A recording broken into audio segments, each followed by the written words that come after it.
তোমার পিছে পিছে আসছিস কেন? আমি একাই যেতে পারবো, তোর আশা লাগবে না, যা। ম্যাম স্যার আপনার মধ্যে ভুলে যেতেছেন। আমি যখন আপনার বাড়িতে কাজ করতাম তখন এরকম বাজার লাই আমি মাথার মধ্যে লয়ে লয়ে হাঁটতাম, আর আপনার বাবা পিছে পিছে গল্প করতে করতে হাঁটতো। এখন আপনি আমার বাড়ির কাজের মাইয়া, এখন আপনি বাজার লয়ে হাঁটবেন আর আমি পিছে পিছে গল্প করবো। তুই যে কাজগুলো আমার সাথে করতেছিস না, খুবই অন্যায় করতেছিস। আমার প্রপার্টি আত্মসাৎ করে সেটা ফিরিয়ে দেওয়ার নাম করে আবার আমাকেই ট্র্যাপে ফেলছিস। তোর কি মনে হয় এগুলো আমি বুঝি না? ম্যাডাম, কিছু পাইতে হলে তো কিছু দিতে হয় নাকি? আপনি 10 কোটি টাকা সম্পত্তি ফেরত পাইতে চাইতেছেন, বুঝতেছেন না? একটু তো মেহনত আপনার করানো লাগবে, একটু তো চ্যালেঞ্জের মোকাবেলা করবেন নাকি? এটা তাড়াতাড়ি লোন, বাড়ি যায় রান্ধন লাগবো, দেরি হয়ে যেতেছে লোন। আরে কত বড় সাহস, হাট!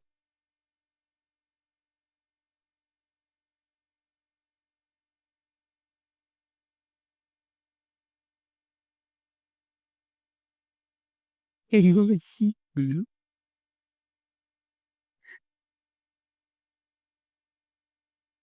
হাই, এদিকে আসেন। জি, বলেন। আপনারা আমাকে দেখে হাসতেছিলেন কেন? না, আসলে সারা জীবন দেখলাম যে গ্রামের মানুষ যায় শহরে কাম করতে, আর এখন দেখি শহরের মানুষ আসছে গ্রামে কাজ করতে। শোনেন, আমি এখানে কাজ করতে আসিনি। আমি এখানে একটা বিপদে পড়ছি। কি বিপদে পড়ছেন? বজ্জাত মাসুকটা আছে না, ও আমার সকল সম্পত্তি আত্মসাৎ করছে। আর ওগুলো আমি এখানে নিতে আসাতেই ও আমাকে দিয়ে এগুলো করাই দিচ্ছে। হায় হায়, হালাই তো তাহলে বহুত বাটপার। হ্যাঁ, এখন শোনেন, আপনাদের দুজনকে দেখে তো ভালো মানুষ বলেই মনে হচ্ছে। জি, আমরা অনেক ভালো মানুষ, পরোপকারী। পরোপকারী? আমার একটা হেল্প করবেন? আইসা, বলেন কি হেল্প করা লাগবো? ওই বজ্জাত মাসুদের হাড়গোড় ভেঙে দিতে পারবেন? না না, আমরা এই কাম করতে পারুম না। মাসুদ হইছে সারা গ্রামের হিরো। ওরে যদি মারতে যায় তাহলে উল্টা আমাকে পাছার সাল ছুলে লাগবে, কি কস? হ হ ভাই। আচ্ছা, 2,000 টাকা দিবেন?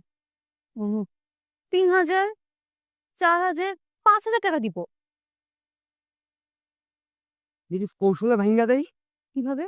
রাইতের আন্ধারে ওর সাইকেলের নাট বল্টু এমন লুজ করুম ওই যখন সকালে বাইর হইব, 1 কিলোমিটার যাইতে না যাইতে সাইকেলের চাক্কা খুললে দৌড় দিব, আর ওই পইরা ওর হাড্ডি ভেঙ্গা দিব।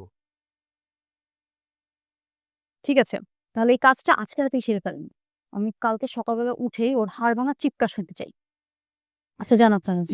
ওকে, ঠিক আছে।